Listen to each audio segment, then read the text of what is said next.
I did go and play golf yesterday, far away, up by Michigan or in Michigan and Indiana line. And driving back was horrific traffic coming back at, say, I don't know, 1:30, 2 o'clock. It was a quick round. Drove up. I think the drive was like 58 minutes. Played in 3.5 hours, then got in the car and came back to work. So I was out of my work seat for 4.5 hours and played an amazing course and shot like a pig. I don't know what happened to me with my golf game, and I would like to make it better this summer, but we are working pretty hard here. So, but anyways, coming back, the traffic started in like the Lake and Porter County line and basically lasted all the way till we got off at Calumet Avenue. So I don't know if that's a daily occurrence. That's awful. But right now you could drive the Borman pretty well. In terms of the weather, a high of 94, hot and humid, sun and some clouds, widely separated afternoon thunderstorms. So 94 is your high in Whiting, 95 in the Borman, and 98 in Lowell. So you got some heat, my friends. Danger of dehydration and heat stroke if you're outside for extended periods of time. Tomorrow, high of 88, mostly cloudy and very humid with a thunderstorm in the area. Storms can bring flooding, downpours, and localized wind gusts. And then on Saturday, humid, but a little bit of sun and a high of upper 80s. And then by Sunday, partly sunny, hot and humid, high in the mid-90s. How's that feel? So I'm having a little trouble eradicating that horrific crash in my own head. Not that that's your problem, but I think I'm going to do something a little different. If you guys know how this works, it's basically just me here, at least for the first hour. And sometimes one of the producers, one of the many student interns here, if you would like to really get some positive exposure, sponsor the internship program here, so I could pay these people from the get-go. Hey, Joe Cimino's here. Joe, I'm gonna go sit outside. So can you go? Yeah, I think I got it all set up so you can even see me on the screen, and I'm going to go have my coffee outside just to kind of, I already did that. Yeah. So here we go. I'm going to bring a chair out here too so I could sit and talk to you guys. But sometimes you have to change your environment to kind of get some thoughts out of your head, you know? And the idea that this many people were killed and that they had such a horrific emergency situation all night long just kind of got me a little turned around, and I just want to come out in the sunshine and enjoy the parking lot and all the cars going by and just kind of sit here and talk to you guys for a minute. I had Brent Brazier was going to come in, so typically when I have someone like that, I tell him, all right, if you're coming in and you're going to sit with me, you, Verley, Kuziak, whatever, bring some game and something to talk about. But so I found out early enough that he wasn't coming, and I've got a couple things. Now, did you guys notice this on Monday? On Monday, Chuck Pullen had Micah Beckwith in here. Now, do you know who that is? He's a well-known preacher. I think it's in Carmel or in that really rich area up there, and he's got a big church. And then Governor Braun needed a lieutenant governor, and he did not choose Micah Beckwith. He wanted somebody else. And Beckwith kind of moved in and got picked, I think kind of against Braun's wishes, right? As far as I read it, Braun wanted the other guy. Maybe it was another woman. I don't know what it was. But he didn't want Micah Beckwith because Beckwith is very, just big.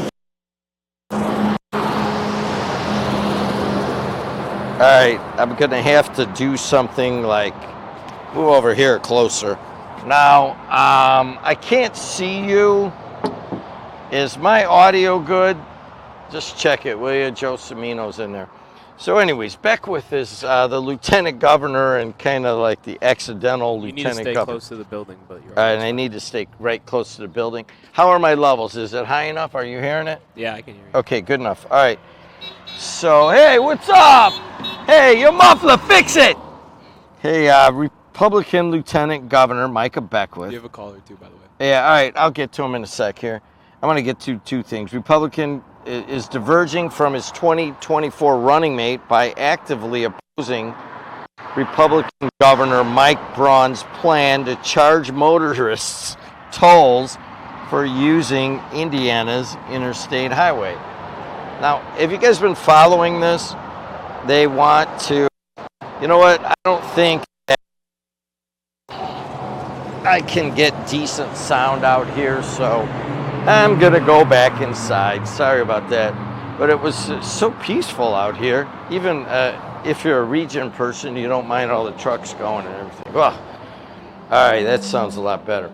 But anyways, the tolling, just think of that. Just think of how many trucks just came by in a short 3-minute sit out there. It had to be a dozen massive trucks, right? Well, just think how many are going down the Borman. I think it's, 230,000 vehicles a day, right? What if you just charged the trucks, right? Well, I mean, people are talking about this. Like, what do we do about tolling? You know how to adjust the cameras and all that, right? Yeah. I don't know if this is a good idea or a bad idea. You know what I mean? Because if you put a tolls onto the Borman, right? Let's just say you did that. What would happen to our local streets?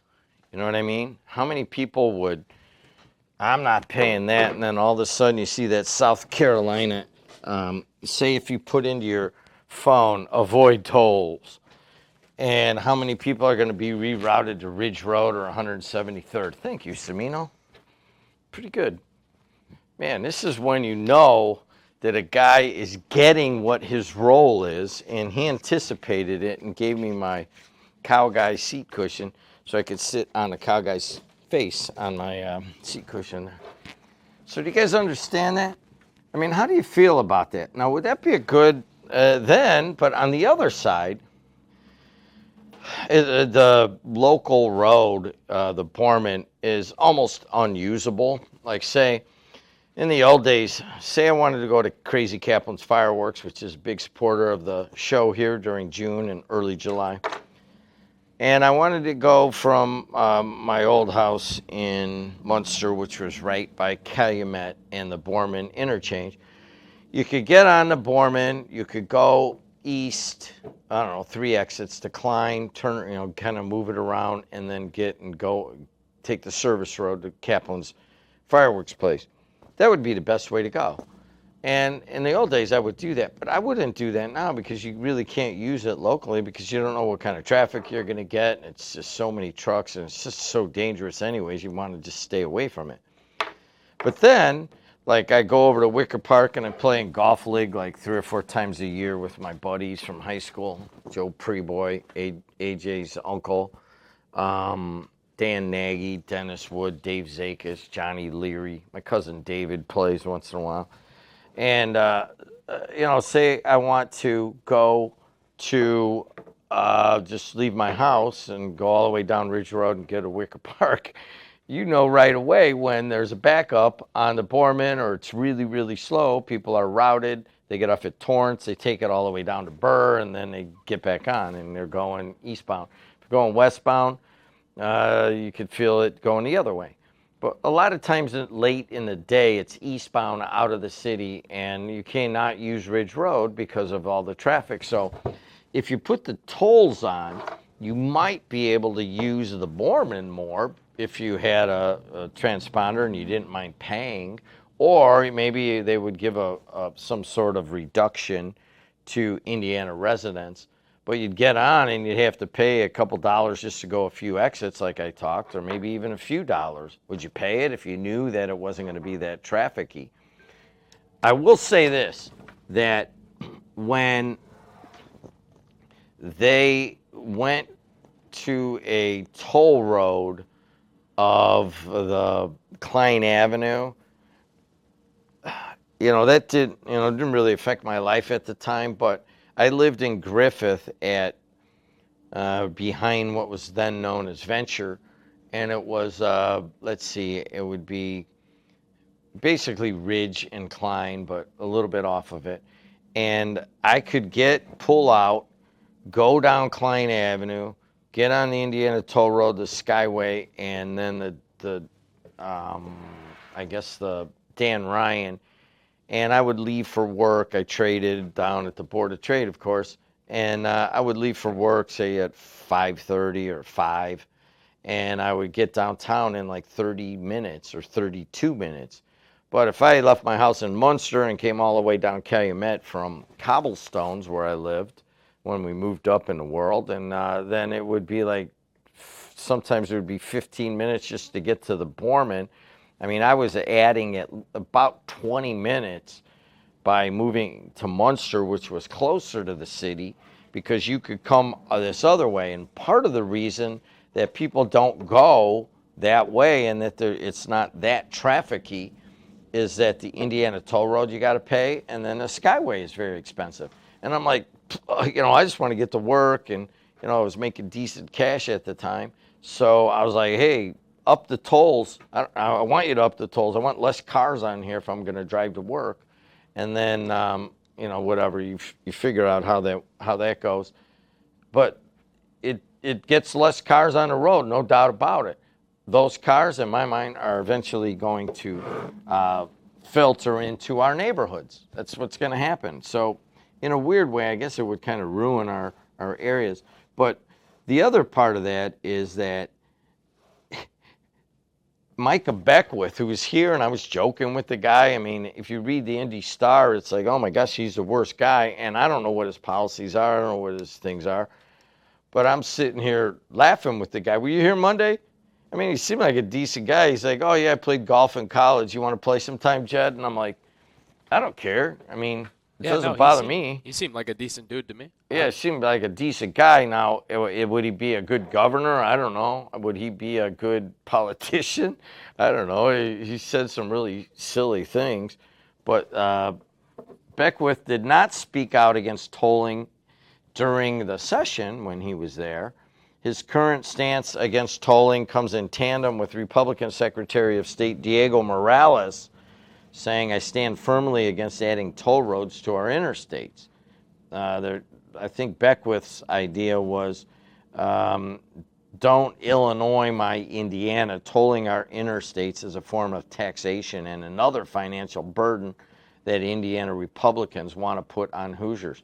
Do you realize that right there? Micah Beckwith and Diego Morales, who are Republicans, are being critical of the Republicans. So what you have in Indiana is you got a couple guys that are in really high positions who are not Governor Braun. They're kind of doing their own things. They both got if I remember correctly, they both got like $90,000 SUVs, and they took some heat on that. And they're like, I don't care. What do you want to do? I work hard.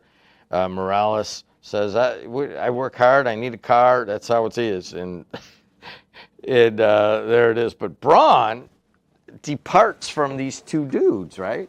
He told reporters that he anticipates seeking permission from the federal administration of Donald Trump to toll Indiana's interstate highways to supplement our fuel and vehicle taxes. Part of the problem is that we charge a really hefty gasoline tax, and we're not getting as much money because cars are more efficient and many are electric, and they're hybrid and stuff, so they want to augment that money.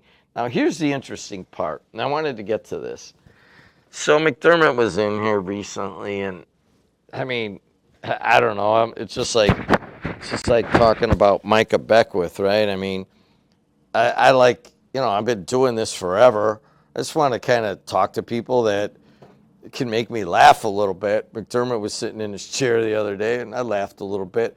I don't laugh too hard because we've had some pretty public blow-ups there, Cimino, where he and I weren't talking, and he was saying really crappy things about me, and then I was just saying really smart alecky things about him because I can.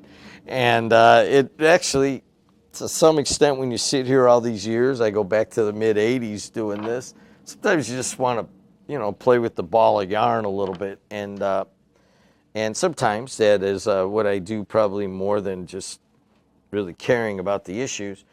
And I think McDermott understands that and went and did his own podcast, and he's very popular with that. So here's what Tan Carden says in the Times. State Rep Mike Andrade out of Munster has proposed to exclude I-94 and Lake and Porter counties from tolling that was defeated down there. He believes Republicans are playing with fire if they toll Indiana's highways. I'll tell you what, this is a great quote. You guys listen.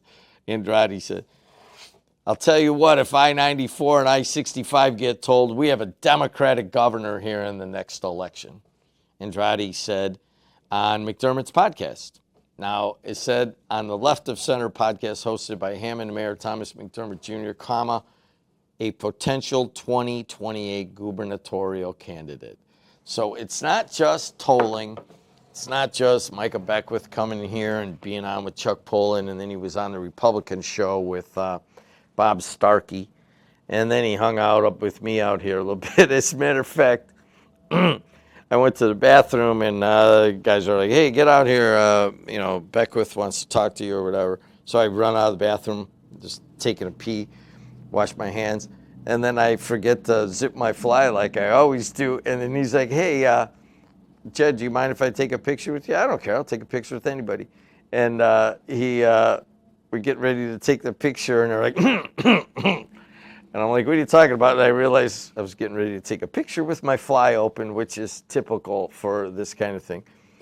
But you really see all the parts to this little problem here about, do you toll this? Does it ruin our neighborhoods? And then you got Braun at the top, and then you got Diego Morales and Micah Beckwith are not going lockstep with him like you're supposed to do for Trump. You know what I mean? I mean, you're supposed to fall in lockstep in the Republican Party, and it's really kind of interesting. And then on the other part, Andrade's saying, well, basically let them toll I-65 and I-94, and then we'll get a Democratic governor. Who's the most talked about person to run against Braun next time? It's right down the street here, Tom McDermott. So it's a I don't know. You know what? All I really hope for is just a little entertainment. Does that make sense? And I think that McDermott running against Braun would be at the highest level of entertainment, not to mention the fact that they both have to buy a bunch of advertising here, which is nice always. But that would be pretty good. I mean, Braun's pretty outspoken, and McDermott certainly is pretty outspoken. And having them go at it, hey, hallelujah. Let's take some calls. 219-845-1100. I'm Jed. You are. Hey, what's going on? Beckwith got on the ticket. All right, that person's a little low. Can you turn them up? Hello? Hello. Walt, how are you? Good. The way Mr. Beckwith got on the ticket with Brown was the convention floor voted him on. Yeah. Back in the 90s, I was elected delegate to the Indiana Republican Convention, and a guy by the name of George Whitwer, who was a pretty conservative guy, was the choice of the Republican. I think his name is Goldsmith, and Goldsmith was kind of a corporate kind of Republican, and he asked for Whitwer, and he got them. Now, Brown is a pretty conservative guy too, and he wanted a woman on the ticket who I think was a more moderate. And I think there's has evolved a kind of tradition of whoever is, if you have a strong conservative on the governor's slot, that you pick somebody who is more moderate on the lieutenant governor's side, and particularly naming a woman. And so Brown really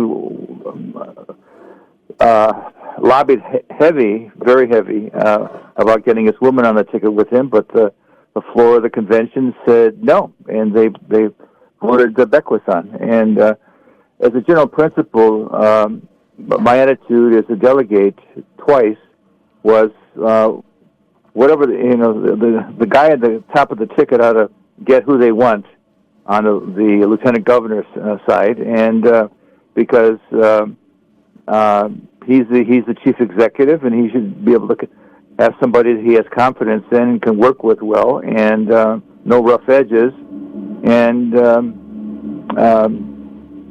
that was my attitude, but not everybody agreed. Well, what you're talking about evidently is the exact opposite, and that Beckwith has rough edges, and that he has, right now he's going against his governor who's trying to push through tolling on our highways, and then Beckwith and Diego Morales, who are both kind of upstart Republicans, and, are kind of, maybe they'll be taken over, and they're just like, we don't agree with them, and they're out there saying it publicly.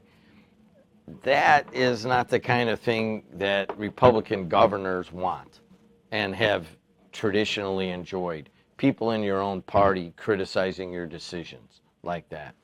It's just... Well, of course, the Democrats jumped on that right away, because I watch Indiana Week in review every Sunday morning, and of course, they have a representative from the Democrat Party, typically somebody pretty vocal, especially Ann Delaney, former New Yorker. And in any case, she jumped on that right away. The Republicans can't get their act together. They can't agree. Blah blah blah blah blah. So Walt, I have to shift it for a second, because speaking of Republicans not getting their act together, did you see the election of the mayor on the Democratic side in the primary in New York City? Yeah. Yeah, what's it, Mamdani? Yeah. Yes. Beat Cuomo decisively. This guy's 33 years old. Nobody even knew who he was 12 months ago. He's just state rep out of one of the boroughs. And he just rose and took over New York City, probably the highest visibility of any mayoralship in America. And they're saying that this is a possible blueprint for Democrats. He calls himself a democratic socialist, and he has so much energy going on in New York, especially amongst young people. And I mean, is this happening? Look, right in this week, we're having Micah Beckwith come on here and then saying, we don't want tolling, get that out of here, even though Braun's made a big deal about it, and he's gone against them. He's a younger dude. Diego Morales, a little younger guy in the Republican side. And then on the Democratic side, they're saying that the whole thing is switching right now, and the 33-year-old and all the youth are taking over the Democratic Party. What's happening here in your mind politically? Well, I think generally it seems like there's a kind of subtle and ongoing, shall we say, reorientation of the political parties, and we have not always had Republicans and Democrats. We may yet see, as you project this, we may see 20 years from now, people will talk about the former Republican and Democrat Party kind of thing. But I have as a conservative Republican, I'm perfectly happy to see Mr. Zoran Mamdani, who wants to hand out free bus rides. He wants to have city-owned grocery stores. He wants to defund the cops. He wants to impose. That's the only part I did not see. Great. Go right ahead. I did not see that in the platform of anything about him defunding the police. I know that's a nice talking point, Walt, but I don't see, and I was looking for that, what his attitude was. I never saw that on any, and I read the New York Times, read the New Yorker. He's put that in the past. Well, anyways, that would be the best. I mean, if a guy came out and said, "Oh yeah, let's not have law and order, and let's give them less money to the police," I think the popular part of that, Walt, is that this guy was hammering that we got to take the power out of the corporations and give it to the workers, and take the political power away from the 1%ers and try to get it back to the average person. To me, that's almost the Trump message. You know what I mean? It's like they're both saying the same thing, and then the rich people are getting richer and taking over American power more and more every day. But you got dissatisfaction on both sides with the wealth inequality and with the power inequality. And I agree with you. Something else could emerge that would challenge that structure, because you're getting it challenged on both sides. Right. Yeah. All right. Hey, man, thanks a lot. Yep. Taking a short break. Joe Cimino's in here. I'm Jim Dedelow, JED. I'm just hanging out. I got about 45 minutes. I would love to just hear from you. If you got anything on your mind, I've got an update on this huge crash late last night that killed 5 people between the South Shore and a vehicle. And I hate to do it, but I will open up right after this on the Voice and Face of the Regis. So I don't know what to say. I'm just going to take 1 or 2 calls, and then we go into our next show, which starts up. And I'll be on the air I'll be on the mic from 7:30 to noon. So let's take a couple phone calls. 219-845-1100. Hey, you're on the air. How are you? Hey, morning, Jim. How you doing? I'm doing all right, man. So on this tolling, you know what they can do. You're never going to stop the cars, but they can do what they like to do on 169th and Hammond, and just say no trucks. No trucks on Ridge Road, no trucks 173rd. You know, you're not going to stop the cars, but you can stop the trucks. You could stop the trucks. I'm not worried about the trucks. I already had that in my head. Trucks can't leave. Even when there's an accident, they can't. And where are they going to go? You know, they just got to wait, right? I'm worried about all the cars. I mean, think about it. I know. Well, that you can't stop. They will flood, especially with the use of Waze. If you put in, hey, avoid tolls, they'll get you off at I-65, and you'll take Ridge Road all the way down, and then you'll get on in Torrance, and that's it. That's what'll happen if you want to spend the extra 20 minutes. And I can always tell when westbound is bad because 169th gets crowded. I can always tell. 173rd here, eastbound, like if the Borman's bad, or westbound going towards Illinois, if the Borman's bad, my daughter lives over there, as you know, I can't leave her street to get onto 173rd, which is 1 lane. I mean, I can't imagine what would happen to our local traffic if they toll the Borman. I mean, literally, you would ruin this area. That one of the cool things is we live by all these major roads and all these major rail, but we still have neighborhoods that are kind of, a little bit isolated from it. You could hear it all night, but you go out on your own street, there's not that many cars, right? So correct. If all of a sudden you were taking 20% or 30% of those cars off those major roads, every major road, and you started putting them on our local streets, you have an almost unlivable situation. People will move in droves to DeMont and Rensselaer. Yeah. A couple of weeks ago, I drove up to Minnesota for a granddaughter's graduation, and the tolls were $18.60 going through Illinois. I was looking at the map last night. I just look at maps at night to go to sleep. And what town does she live in? Shoreview, Minnesota. All right. Is it up by Brooklyn Park and Findlay and all that? I don't know. I always tell people they're kind of like we are to Chicago, to Minneapolis, St. Paul. Yeah, and Lane has one of the best, as a granddaughter, one of the highest rated girls basketball players in America at her level. And she played on the varsity at 8th grade, if I'm not mistaken, right? Right, yeah. She'll be a sophomore this year, and she's already been offered 4 full rides from colleges.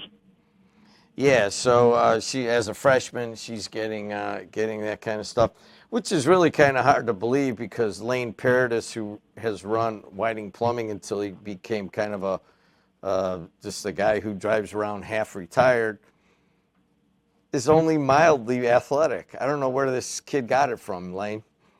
Well, I don't know if I would say that, but I'm just her kidding mother, with her you. mother Come was on. her mother was a pretty good little basketball player. She played for Bishop Knoll, Yes. and her dad played baseball for Valparaiso University. Yeah, so they took their talents, which were honed in the region, and took it all up to Minneapolis. And I'm sure we'll hear more about her in the future. Lane, I hope You they know, don't. I hope they don't toll the Borman, but looks like Oh, they're I- working on it. yeah. But going back to my granddaughter, you know, she's 15 years old and she's 6'1". 15 Hello. years old, and she's 6'1". Yes, How tall are and you? I'm right around 6 foot. Yes. Her dad's about 6'1", 6'2", but they're thinking she might grow another couple inches, which I guess is good for her if she's going to be playing basketball. Yeah, No. hopefully she does 2 years at a college, preferably Purdue, and then goes on to the WNBA and makes the whole family a ton of money. Yeah, well, you know, now colleges can pay, right? So you never know, man. You never know. That's right. She could go to college and get paid. Oh, Yeah. the world's turned upside down, Lane. Thanks a lot, my friend. I'll Hey, we got several shows coming up. We got North Township Trustee Show right now.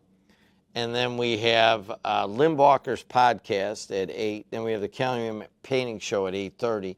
Then we have Mastering Local Marketing at 9:05. And then we have a second Mastering Local Marketing at 9:35. I host all of 5 of those shows. And then I think we have something at 10. And Jim Weezer.